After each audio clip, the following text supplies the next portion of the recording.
My name is Matthew Kurbis. I'm the subscription attorney, and this is a special episode of Law Subscribed Live on LinkedIn. Steve Fretzen, welcome to the show. Thanks, Curtis. I appreciate you having me and appreciate you being here with me. So I am someone who kind of came up in sales, that dirty word sales, and I always had very difficult sales managers that just beat on me to go lock up business and fill that pipeline and whatever, and never kind of felt right about it. So when I set up, after years and years of experience in sales, set up my own sales coaching business, I decided that I was going to do things differently and I was going to establish a methodology of sales-free selling so that I could teach people how to do business development, sales, whatever we want to call it, without ever feeling icky, salesy, or in a way where they're not going to have the highest standards of professionalism. And so I set up a company at the time called Sales Results Inc., which is not something many people know, was the name of my company. And in 2000, it went gangbusters. People loved it. I helped a lot of people grow and even sell their businesses for millions. And when the recession of 2008-9 happened, that's when I started working with lawyers. Their hours were down, their GC job ended, whatever was the case. And they just loved that I had this sales-free methodology. And one lawyer turned into two, then five, then 10. And the next thing you know, it's 85% of my business about a year and a half later. So I pushed all my chips in. I said, look, I'm not a lawyer, but here's an industry in desperate need of training and coaching around how to grow business. It's not taught in law school, right, Kurbis? As you know, it's not something that the law firms, even the law firms that I talk to now that say they do training, they bring in a company for 6 weeks, or they do it internally with their BD and marketing people who don't have anywhere near the same level of content and creativity and things that I'm doing with my clients. So they don't, and not everybody that's there wants to be trained. They just want to get back to their desk. So this is how and why I've sort of come to be, is to help this beautiful industry of lawyers to be their best selves and versions. And I'm going to help the few that want to work with me directly, and the rest, I've got more content that I can possibly share in a lifetime out there for people that want to just take it in that way. I was thinking about what we were going to chat about today, and I knew it was just the time was going to disappear. But even just to give a little bit more context, right? Like I recall being a law student, and I think you were given a talk for like the young lawyers section for the Chicago Bar Association. And I'm sure you did a lot of those. This is many years ago, right? This would have been between 2011 and 2014. And you were talking about how important it is to like build a book of business. And at the time I had a mindset of, well, I just need to know how to do the law well enough that I could get a job and I could worry about the building a book thing later. Yeah. How wrong I was. And so now whenever I go to speak to law students, because I know the law, unless they had a career prior to law, which I did not, I worked through college, in between college and law school, but not what I would call a career. But unless you're like law is not your first job, like main job, like this is something that needs to go, like it needs to be repeated and repeated and repeated. So I always say, hey, how many of you want to go into private practice? Let's see a show of hands. Congratulations, you're also in sales.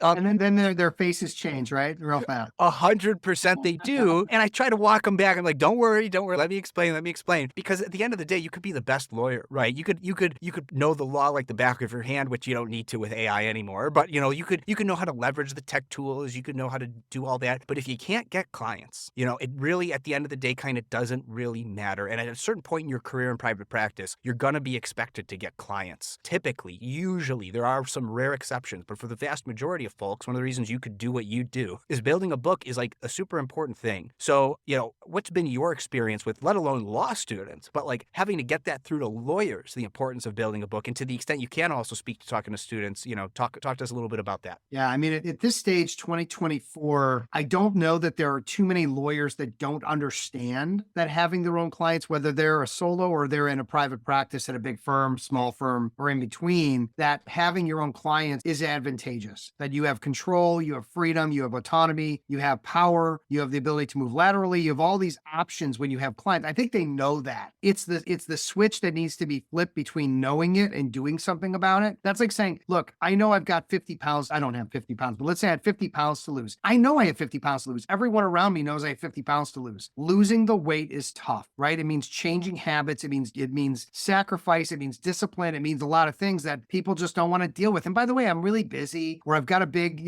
holiday season coming up. I know I'm not going to be able to be successful during that season. So it's very hard to lose weight. It's very very hard to do business development when you have the pressures of the billable hour, the pressures of the firm, the pressures of all the other hats that you may be wearing as a solo. And so when's the right time? Well, there's never a right time. I'm having a baby. I've got a big trial.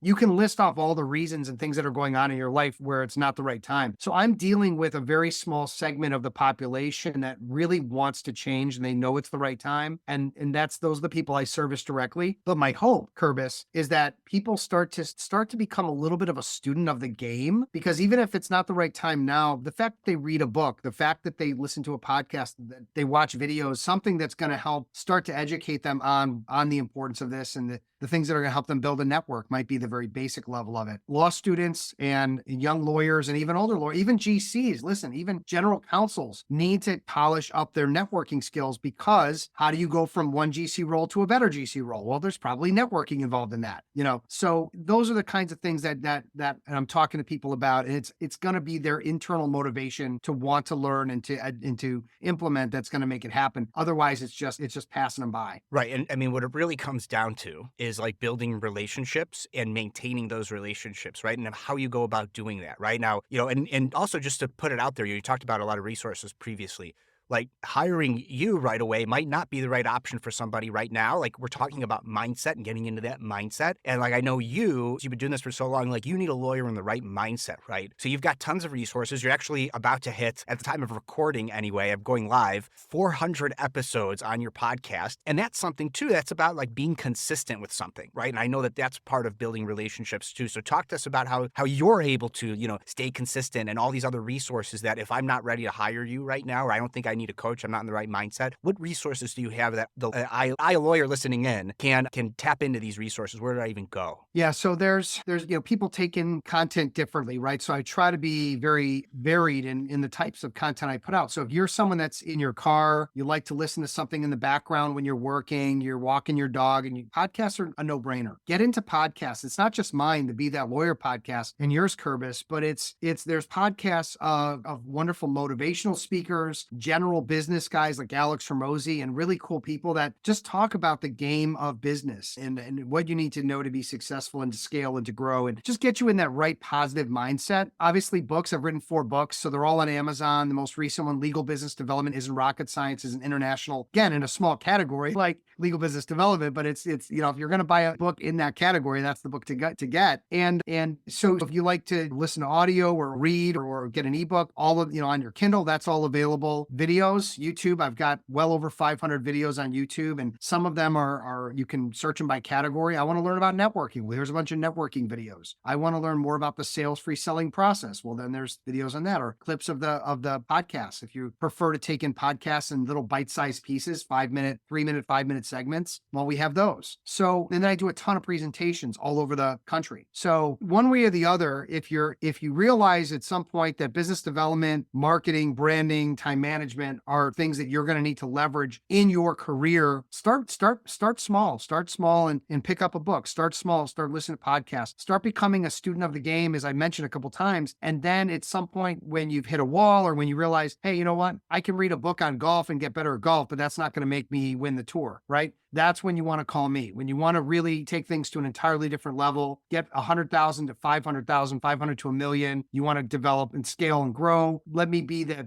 person that's going to help you bring in consistent clients every year. So that could be a mistake potentially, because we're talking about mistakes that lawyers make when they're building a book, right? So one of it is they hate selling. So we could talk about how you teach the sales free selling technique, where, if you hate selling, you're probably just doing it the wrong way, right? So we'll talk about that. And then we'll also talk about how going it alone is a mistake. So let's talk about those. Yeah. So sales, so lawyers that have been doing it a while, they say, hey, we're going on a pitch meeting. What does that mean? It means we have someone that's interested in our services. We're going to go to their office. We're going to travel or whatever, and we're going to pitch them our firm. We're going to pitch them our services. So pitch meeting in my mind is the equivalent of me going to a doctor and the doctor saying, what's wrong? And I say, my arm hurts. And he says, well, let's just cut that off. I'm going to give you a prescription, but I'm not going to diagnose, right? So when you go and do a pitch meeting and it's all about you and your firm and the services you provide, you're offering free consulting, you're talking rates, that's a very outdated model for business development. And by the way, that's when people either feel sold or the buyer takes advantage, takes you for every nickel they can of your time, free consulting,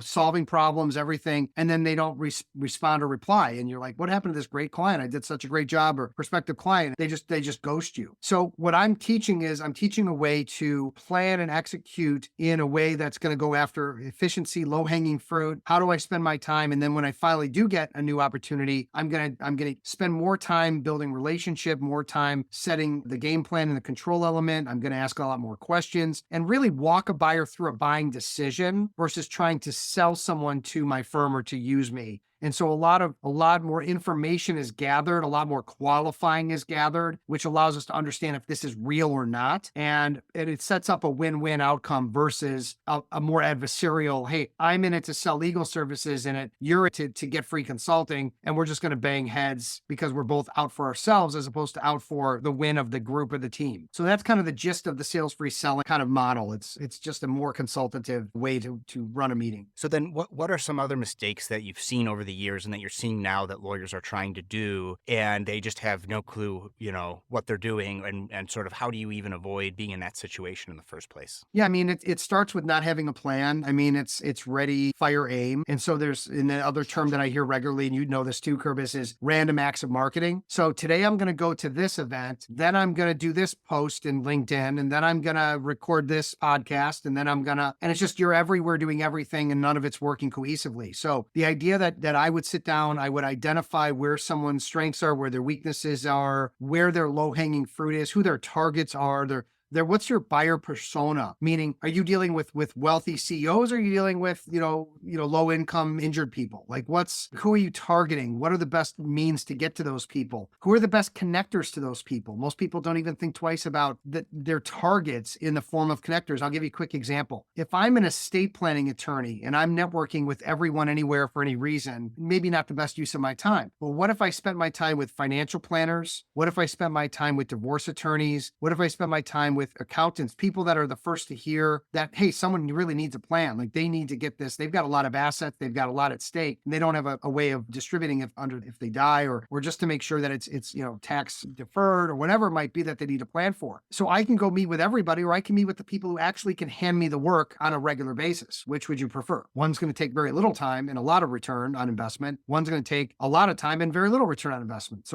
But the problem is lawyers are doing the one where they're just going out and meeting everybody. And in many cases, they're just not getting a good return for that investment of energy and time and effort. Right. And, something that comes to mind for me is if if an attorney is going to work with you to help define that client persona, I've also heard, client avatar, then what you could do is you could better identify who are those good referral partners, right? So like if you're an estate planning attorney targeting a particular kind of a market, then you can go and network with those CPAs, those financial planners and advisors, right? And what's the thing you could do? Well, you could have a podcast where you're interviewing and highlighting those professionals, because what are they going to do? They're going to turn around and use it and share that with their clients who could be your clients too, right? And so I will just throw it out there. I just did for Lawline. It's live now on the Lawline site, a podcasting for lawyers presentation. That's a version of what I did at ABA Tech Show. Now that's more of a do-it-yourself kind of approach because that's how I do it. I do it myself. Fretzen, you outsource that, right? And so like another mistake I think folks make is they do try to do everything themselves, right? And whether that's outsourcing the coaching to get another opinion to you, whether it's with podcasting or marketing or all these other things, like how are you outsourcing? How are you working with your clients on helping them get out of the mindset of I need to do everything myself? Yeah, I mean, it's so critical. So once you have a plan and know what your direction is and how you're going to spend your time, there's another thing you can do, which is to track yourself, track your day, track your week. Just similar, you're tracking your hours, billable hours, track how you're actually spending your time. And what you might identify is that there's a tremendous amount of time, 2, 3, 4 hours a day that's being, you're being handcuffed in email jail, or you're focused on editing your podcast, or you're focused on posting on LinkedIn and doing things that are just incredibly time intensive. And that's where lawyers need to realize, hey, there's never been a better time to become autonomous by getting virtual assistants. You and I were talking about our friend Brett Tremblay at Get Staffed Up. Yes, I have a full-time assistant that does all my marketing. So I create the content, right? Like this. Okay, so you and I are doing this. How is this podcast interview getting out? Is that my time or is that my assistant's assistant's time. Well, that's my assistant's time. Okay. My time is here doing this with you. Everything that gets edited, chopped up, or repurposed and put out, that's all going to be my assistant. So once you realize where your low-hanging fruit is, where you should be spending your time, how you can get to your targets through a podcast, through a book, through an article, through social media, whatever it might be, then you need to realize, hey, am I the best person for this? Or is this something that I should hire an agency for, a VA for? There's a lot of part-time assistants and VAs now out of India, out of South America, out of Asia that can do it for you. And you just have to make sure you get a referral so you find the right company for that. Love the fact that you and I both have tremendous resources of people that we've met that we know are good at what they do. And so when a lawyer needs assistance, like a virtual assistant, or they need a marketing agency or whatever, like they can come to us and skip through that vetting process of getting taken for a ride by people who just want a $10,000 a month, SEO thing when that's not what they should be doing, that kind of stuff. Right. And this also, I think, goes back to mindset and having the right mindset, right? Like if you think about any attorney, whatever you're doing, I mean, in particular, private practice, but especially private practice, what you're trying to tell your clients, what it comes down to at the end of the day is, sure, you could represent yourself pro se. You could go to one of these websites and download documents and kind of get part of the way there some of the time, until something goes wrong, or you don't understand what this word means, right? But what you're basically asking them to do is to outsource them doing it themselves to you're their outsourced legal, right? So if you understand that that's one of the ways that you could try to convey and sell your services to a client, then you have to, going back to, I forget which philosopher it was, maybe it was Plato or Socrates, one of the ones where it's like, I think it was Socrates, to know the good is to do the good, right? Like when you understand that, you cannot do anything but also do that yourself as a lawyer, right? So now what are you doing, chopping things up and editing things or scheduling calls and doing all that stuff? Like that's not where you could have the most value for your business. Or if you want to be one of those lawyers on the beach, I know there's like a growing movement for automation and that, right? Like if you're doing that, then you can't get out of there. Now I outsource a lot to automation and technology, and I'm only a little more than 2 years into my practice, but I already have a game plan for when that technology can only take me so far and I need to start outsourcing to human beings as well, right? And so that's one of those things where it's just about, even if you're not outsourcing yet, getting in the mindset of not just doing everything yourselves. We're lawyers. We're very smart. I feel so bad for you, Fretson, having to work with such smart people all the time because I know we can be difficult. But, so we can figure out how to do a lot of these things, but it doesn't mean that we should. Something else, I mean, if you have any comments on that, otherwise, I want to add, part of being smart is knowing where your time is best spent. And if you're doing your bookkeeping, if you're doing your own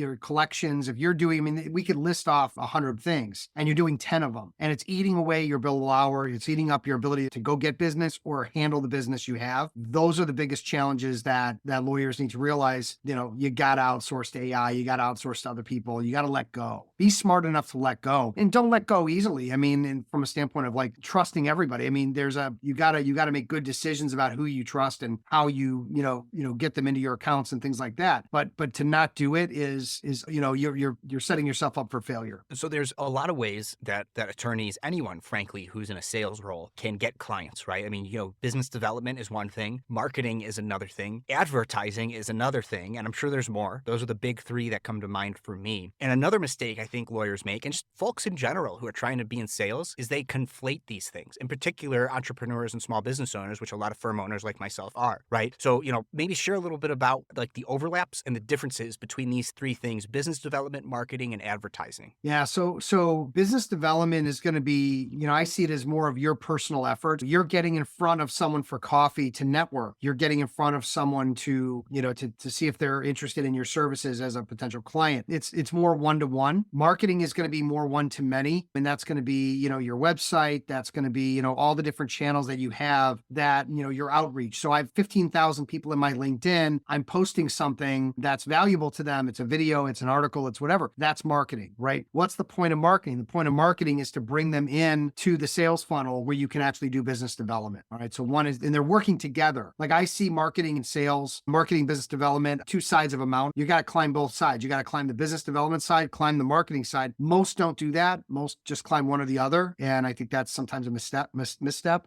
And then advertising is like you have a budget, you have a serious budget, and you can just put it into a billboard, put it into TV, put it into things where you know there's a return on investment because other people are doing it. Plus, you can track a lot of things with marketing and advertising and business development. It's all trackable. So you can understand, is my money going, I put in $1 million, am I getting 2 million back? If I am, that's a good investment. If I'm paying $1 million, I'm getting $500,000 back, and maybe you want to do something else. That's probably not a good way to go. So there's a saying in marketing, if you can't measure it, you can't manage it. That goes across the board for all three. But my jam is business development. I believe that if you go out and build relationships and you develop targets and achieve those targets, and you can do some marketing while that's going on, that's kind of the direction I'm taking most of my clients, because some of them have a firm that does the marketing and the advertising. They don't need to focus on that, or they want to spend a lot of money on advertising and marketing. I'm like, you don't need to spend that money. Let's put your effort and time into it and go get the business, because you have all these relationships that you're not even leveraging. The story I tell pretty regularly is when I meet with someone,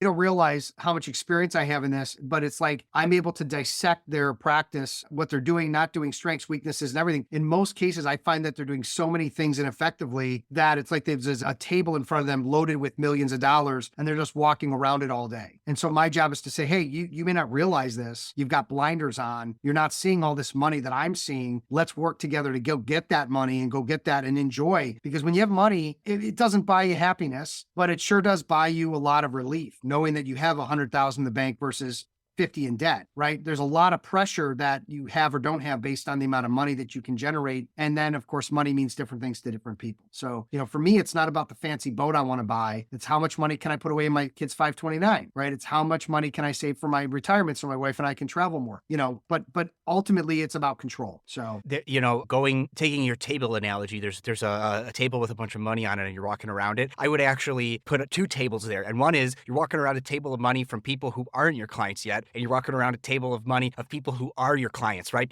And frankly, I think in particular, like when you're a part of the subscription economy, if you're a lawyer like me and you completely ditch the billable hour, you're thinking of things totally differently. And one of the things you learn when you study the subscription economy is it's always easier to sell an existing subscriber or an existing client than it is to get a new client, right? Your customer acquisition cost is going to be higher than upselling existing clients. And you want to provide real value for that upsell, right? You can't just be like a sleazy sales thing. But we find in the subscription economy that the amount of revenue that can be generated from existing clients far outweighs, in certain instances, in particular, I think in the services industry, upselling existing clients. So at least when I'm picturing that, you paint a really good picture of walking around a table, Fredson. When I'm picturing those 2 tables, the one with the existing clients has a larger pile of money on it. What do you think? Yeah, you can do 1 or 2 tables. I generally put them into 1 table, but like I'm dealing with mid-market lawyers who are at full service firms and they're not cross-marketing. Like they're missing so much revenue, and they all know this too. They all know, I can bring something in for $500,000. I can hand it off to someone, keep the relationship, and get paid on that $500,000. I'm not doing that work. Like, are you kidding me?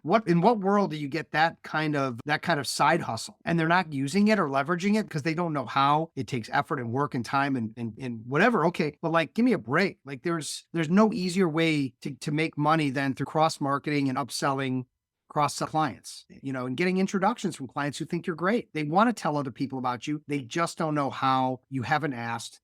And there's all this money that's just, so you can go out and network and be a professional meter and go out and scramble and meet strangers all day, or you can focus on the low-hanging fruit that's right in front of you. Right. And that's a lot of where I spend my time with clients, is helping them to go in and focus on that internal, circle that they have, that they've developed and haven't leveraged. When I went solo, I pivoted from mostly litigation to a transactional-only practice. I did not have a database of documents to automate. That's why a business and employment legal document database and automation tool like 650 is super useful. I can rely on the quality of the documents in 650's database, since they're putting excellent legal minds to work curating and updating their documents and automations over time. When you're not billing by the hour, outsourcing and efficiency matters, and 650 can help you scale your practice to get high-quality documents drafted in less time. Use the code LAWSUBSCRIBED at 650.com, and when being onboarded, to get 10% off. If you're not a business and employment attorney, or you have your own documents that you'd prefer to use, then my next sponsor, Gavel, is the automation tool for you. Gavel allows you to build shareable, client-facing workflow and document automations. In other words, Gavel helps you create a legal practice where attorneys can monetize the value they bring clients in productized form and scale via subscriptions and flat fees. Use the code LAWSubscribed at gavel.io to get 10% off an annual subscription. There's no one right way to automate and scale your practice, but with one or both of my sponsors, 650 and Gavel, you can take your subscription law firm to the next level. Links to both in the show notes. Now back to the show.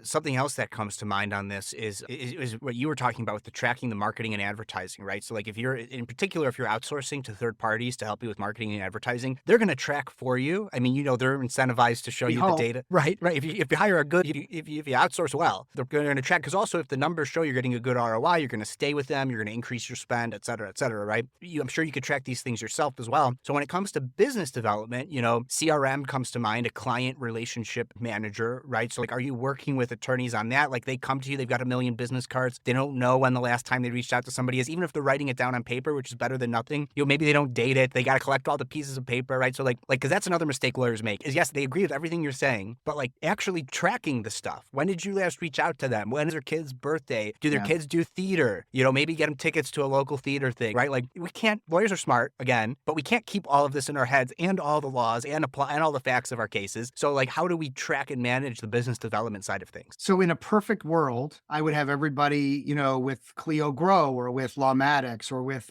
you know, CRMs to track their pipeline, all their contacts that you know, when they pull up a name of someone, you know, all the emails are attached, everything's connected. It's like, that's the promised land. The reality that I'm in are that most of the lawyers don't want another software. They're already out like software like to death. So, I mean, I've created an activities journal where we track their people, we track their numbers, we track their activity, we track how those meetings went, what happened in the meeting, is there a next step or not? Because part of it is knowing that there's there's enough activity that's going to drive up the business. The other piece of it is, how is that activity paying out as it relates to conversion? So if you meet with 10 people that you think could be good clients for you and you close 2, and there's 8 that said no, or, you know, or I'll think about it or whatever, gave you some line, and if we can figure out what's going wrong in those meetings and get it up to 8 out of 10, well, the difference between 2 out of 10, 8 out of 10, 6, each deal is worth X. And you could see how that's going to exponentially, you know,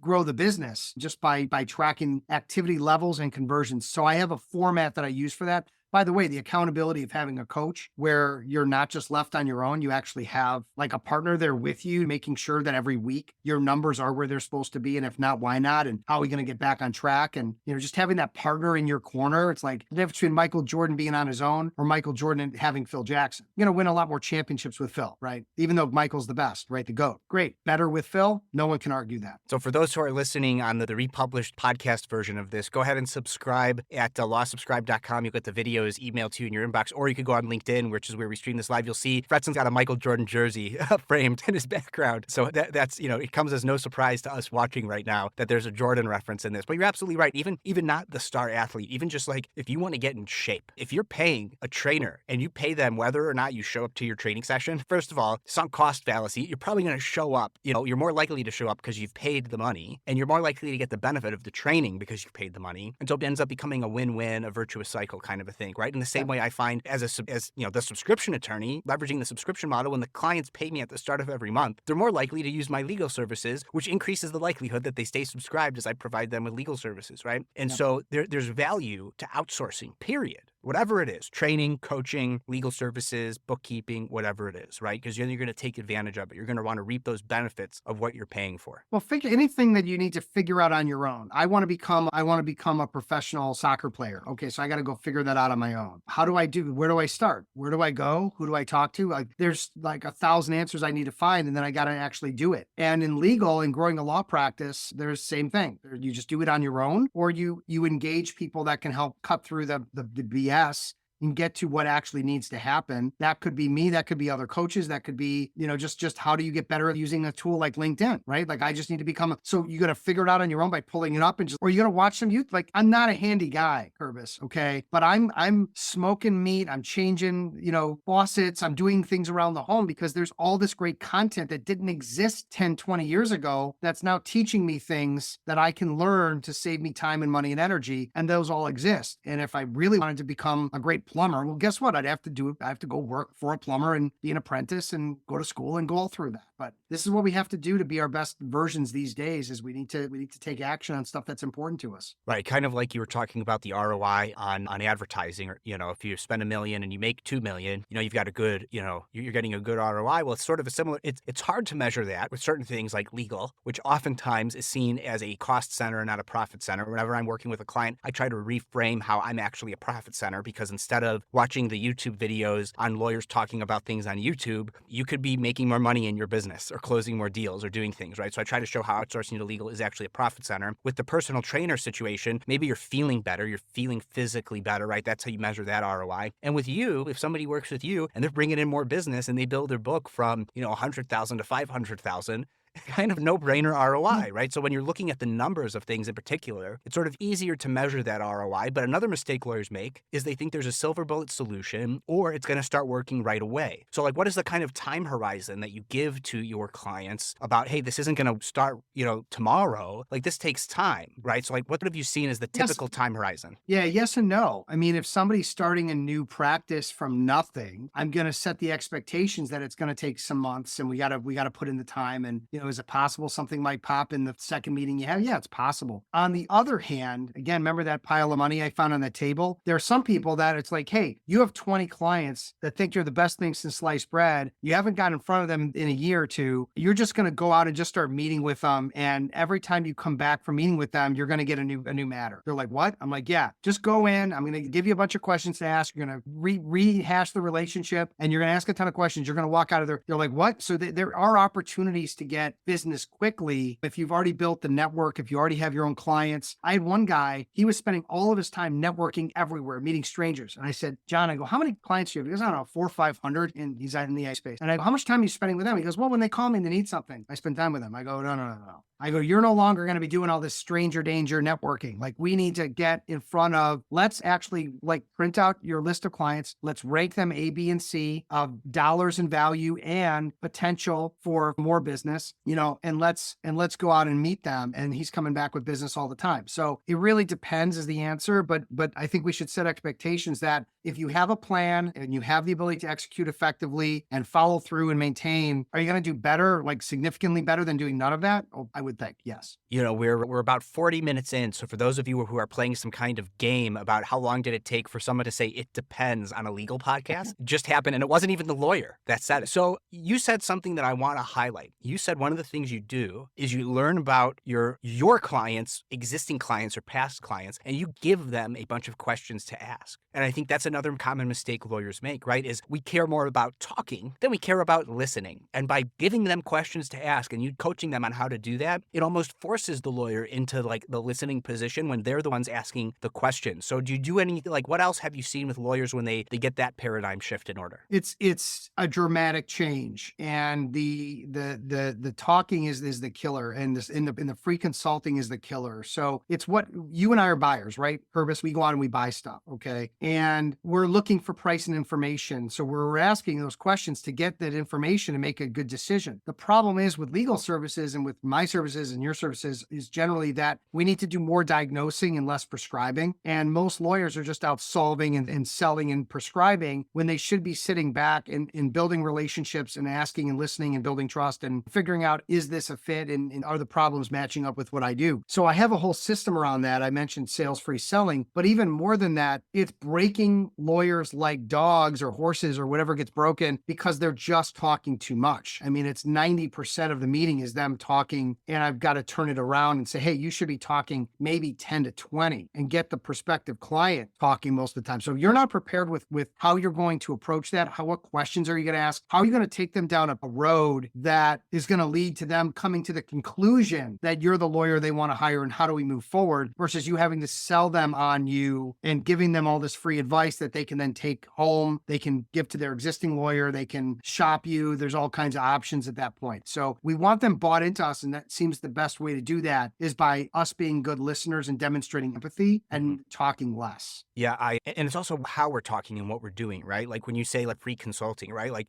we the commensurate problem solvers. We want to start problem solving right away, and that's not always going to be the best thing. I talked to a potential client even just a couple of months ago, and he had shopped around for a lot of lawyers for a potential claim that he thought was worth a lot of money. Well, I took more of I'm going to educate this potential client type approach, where I'm not actually giving legal advice or free consulting or anything like that. I'm going to talk about, what are your damages even, and how can you even prove that? Like, let's talk about like the elements of negligence here and educate them about that, which by the way, for video watchers, I do have a brand new thing that I'm doing for where I'm doing education on legal topics. It's called the Law for Kids podcast. Oh, yeah. So throwing this out there now, it's live. I think the 5th episode went live today. There's 6 things published, including the trailer. And it's a weekly podcast where I do bite-sized educational topics about the law that a kid can understand. And realistically, like I could have given my what are damages bite-sized podcast episode and shared that with this client, and that client might have realized right away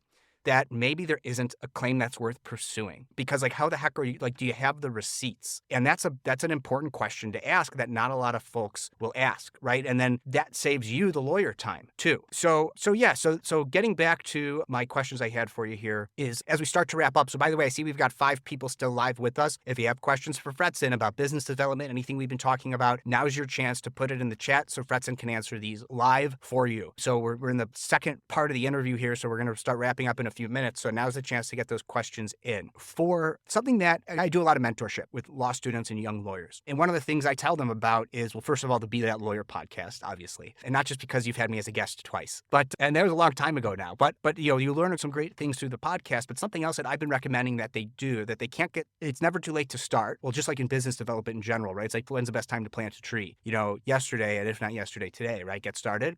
But what I've been suggesting, I'm curious to get your input on something like this, in particular for law students, I think, but it could be applicable to lawyers too. Start building an email list for a educational newsletter about something that you do, to tie it back into the conversation we just had about education, right? And this could be the kind of thing like with AI, where you can not just have AI draft the thing, that's not what you want to do, but you could leverage AI on prompting and editing to decrease the time it takes you to create this content and then batch it. So instead of having to like do it every week, like that Law for Kids podcast, I'm 10 episodes ahead at every point in time, and it's scheduled to go live on all the platforms, right? So you could batch these things to go out so you have a minimum, monthly publication type thing. Start building that newsletter, because when you're a law student, even if you don't go into private practice right away, if you're consistent with that newsletter, you maybe even have it on your business card, subscribe to my newsletter. That's like a lower ask because you're not trying to sell them anything right there. You're just trying to say, hey, I have a newsletter about personal injury. I have a newsletter about maybe just toxic tort cases, and, subscribe to that, because I see like law firms have this subscribe to our newsletter on their website. It's highly underutilized. They almost never send a newsletter. And if they do, it's way too long and it's got a bunch of junk in it. So I feel like from a BD and relationship building kind of thing, like leveraging those tools, like newsletter tools, is just an underutilized thing. And what do you think about that? And are you seeing any success with any lawyers you're working with to that? I mean, I think AI is still coming around. I think lawyers are, like most things, they're slow to adopt and adapt to it. So, I'm using ChatGPT primarily for coming up with fresh ideas for how to word an article or how to word a title of an event or things like that. I haven't gotten to fully embrace it yet, and maybe I'm waiting for more to come out of it. And again, I'm outsourcing to my assistants to update the newsletters that we get out twice a month. So I think the key thing is you got to find, there's new tools coming out all the time. One that just came up recently, I don't know if you know about Opus. I think you do, Kerbis, but you may mention that to me. But like, all right, so we're doing this great video together, and it's going to take, hours and hours to cut it up into video clips so that we can use it for social. Well, something like Opus will take it and they'll just, they'll find the three to five best clips of us talking and edit it for us. And it's done in seconds versus hours. So things like that are going to help as we continue to get more sophisticated with AI and leaning into things that are helping us save time. So with that, as we start to wrap up here, I don't see any questions live. And speaking of, a tool I use that leverages AI is called Descript. It's a primary editing tool that I use for any sort of video, audio, marketing, podcast, anything streaming type thing. And what I'm going to do after this is done is Zoom is going to send me the cloud link to download this conversation. I'm going to download it, upload it into Descript, and it's going to transcribe the whole thing. I'm going to edit out all the ums and ahs with a click of a button. I'm going to edit out all the audio that's longer than 0.01 seconds because we were talking about a lawyer audience that doesn't need any of the extra fluff. And then there's a share link that I'm going to share with you that you're going to give to your VA that then they could download that video that's like, edited a lot, but not necessarily edited to the clip size. And then your VA could take that clip, could take that whole episode with all the ums and ahs already deleted and chop it up and use it on social media, right? And for me, that's a very easy lift. And while that uploads and transcribes in the background, I'm working on other things, right? And so I'm handling other stuff. So even though I am the one doing that, if I had a VA, they could be the ones who sign in, do that, and download it. And so that's the tool that I leverage for that. So then your VA could upload it into Opus, and Opus could just do it. Now, Descript does that too. You could prompt it to do it. OpenAI is they integrate with OpenAI. But I've found suggested clips from AI are still not quite there yet. Is in my experience, it's going to get there. And I haven't tried Opus yet. But yeah, there are these tools out there. But always vet them. It's just like if you're using AI, it's just like using another human. Are you going to give a task to another human and not vet the task that they did? Well, most of them have free trials, so you can do a week of it where you can test it out and say, oh, this is the worst. Like this didn't help at all, or this was, oh my God, this just is going to save me. And I think I was doing like 8 to 10 hours a week with my VA on video editing. 8 to 10 hours a week. Now that doesn't cost me a ton because the VA's, reasonably priced. But if I can get that down to 1 to 2 hours a week, now I've got 8 hours, 6 hours of additional time. I can put them on something else. Yeah. So we got a question for you as we start to wrap up here. If there's any more questions, now is the time to drop them in the chat. So, hi Steve, how do you get people invested in what you're selling when you have so much competition, and how do you define a differentiation factor for them to feel you're the best option for them? Wow, that's a great question. Really nice. The answer, it depends. No, there's so much competition. However, not all competition is created equal. So what are we doing to set ourselves apart? What are we doing to compete through tools like LinkedIn and social media and content creation and putting things out there? You're either in the game or you're not in the game, right? You're either being, you're the car, you're being run over by the car. So I think number one is you have to have a plan for business development and marketing and how you're going to go about it to make sure that you're consistently the thought leader in that space. That's like number one. So if you're an estate planner and there's 100 around you, why should they come to you, and what's unique about you, and how are you continually creating content that's getting you in front of that audience of potential buyers? The differentiator is a little trickier in the sense that you need to come up with something that matters to your audience and something that you can actually execute on. So for example, I'll give a quick example. There's a firm in Chicago that recognized that responsiveness was the most important thing. So they came up with a 2-hour return call guarantee so that anyone that calls their firm will get a call within 2 hours to ensure that, but they plastered that everywhere on their website, on all their social media. And I think still use it to this day, 10 years later, because no one else is willing to say 2-hour, guarantee. So, and I'm not saying guarantees are always the right word or thing to do. My differentiator, just as an example, is I work only with individual lawyers and only on business development. So they want to scale their practice. I'm not the guy. They want a website. I'm not the guy. So I'm hyper targeted in who I'm dealing with. And then also I've got differentiators in how I'm doing it. I'm not just coaching. I'm also training. I'm put together a program that combines things that I know is effective and has worked for years. And I'm promoting that coaching alone isn't enough. You need to actually learn these skills, and we need to go back to school to do it. So you need to think about what you're great at, what you love doing, what makes, what you do better than anyone else, and how do we leverage that in the form of a differentiator. And there are a number of really good marketing people out there that can take what you're good at doing and what makes you unique, and they can, for $5,000 or whatever it is, help you really articulate that and put it out in front so that you can get the most traction possible. And there's to the extent you could do in-person or virtual things where you get to say an elevator pitch, the more of those you do, the more you will improve your elevator pitch over time, whether or not you have a coach. But the time horizon to improve that pitch and differentiation is going to decrease if you work with somebody. I mean, that also makes you got so close to saying it with the thought leadership stuff, but you didn't say it. And that is if they know, like, and trust you. In particular, do you even need a differentiator if they know, like, and trust you, right? Because that is the biggest differentiator is there's 100 attorneys who do estate planning in the area, but I know Kerbis this, and I would rather hire him because he volunteers at local things. He's involved with this. He has the thought leadership. He does the stuff, right? So like that could be one of the benefits, but that also takes time. That doesn't happen overnight. Yeah, but again, if you've developed a network and you're not leveraging it, you're not spending time with them, you're not helping them, you're not feeding, like I'm feeding my clients tons and tons of referrals. I'm inviting them to come to networking things. Like I'm not just coaching and training, I'm making sure that the relationship is so strong. It's real. It's not fake.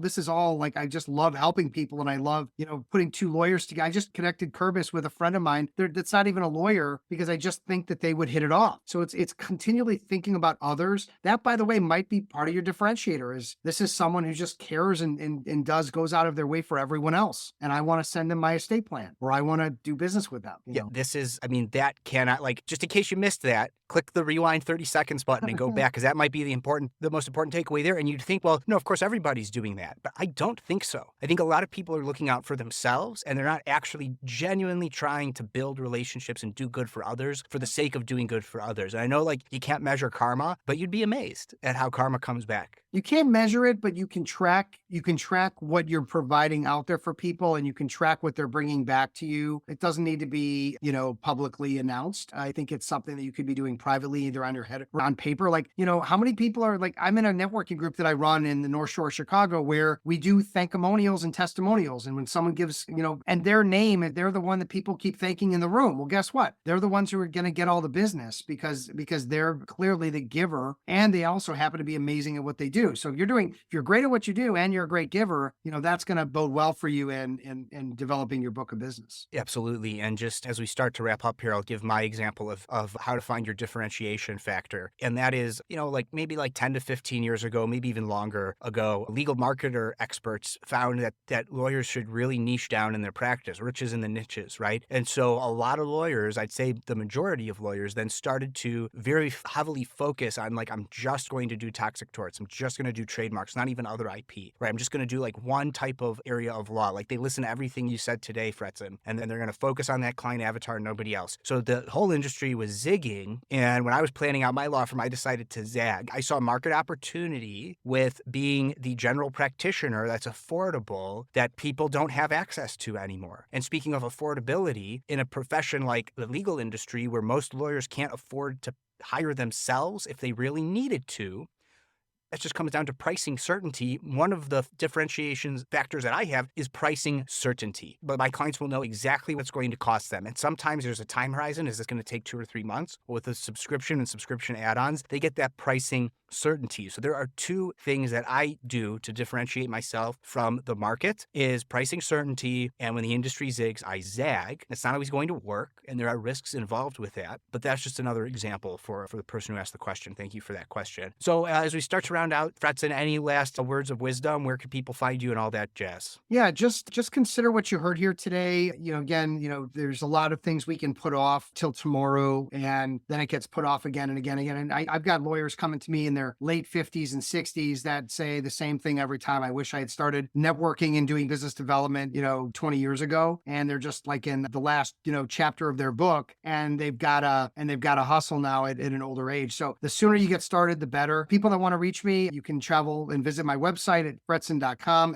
And check me out on LinkedIn, Steve Fretzin, and all my books are on Amazon, and the podcast, Be That Lawyer, on all major platforms. So very easy to find me and very easy to reach out to me if you have an interest in growing your book and you just want to have, I do have an interesting little platform. It's Be That Lawyer Challenge, Kerbis. So if somebody wants to see if I'm the real deal, they can meet with me for 30 minutes. I'll evaluate where the money is, what they might be missing. And if I'm not able to find where the growth potential is or where the real money is in 30 minutes, I'll pay their hourly bill for the half hour. So I'm really willing to put my money where my mouth is. 16 years working exclusively with lawyers. I know what I'm doing, and I'm happy to advise. That's great, Fretzin. Thanks for giving that to my audience. Everyone who's watching this later on LinkedIn, please like it, comment, share this, repost this, so more attorneys and just really, so what we said today was focused on the legal profession, but so many nuggets of wisdom that could be extrapolated, I think, to anybody who's looking to build a book. So with that, stick around for minute, and we'll just say thanks and goodbye. So thank everyone. And that's our show. Thanks again to 650 and Gavel for being sponsors. The best way for others to discover this show is for you to share it with somebody you think would find value from it. Follow me on LinkedIn, since that's where I'm most active on social media, and click the bell towards the top right of my profile to get notified about all of my posts about this podcast and everything else I think is valuable for you to see. To get in touch, message me on LinkedIn or email Kurbis@lawsubscribed.com. All links are in the show notes. Until next time, this is Matthew Kurbis with Law Subscribed.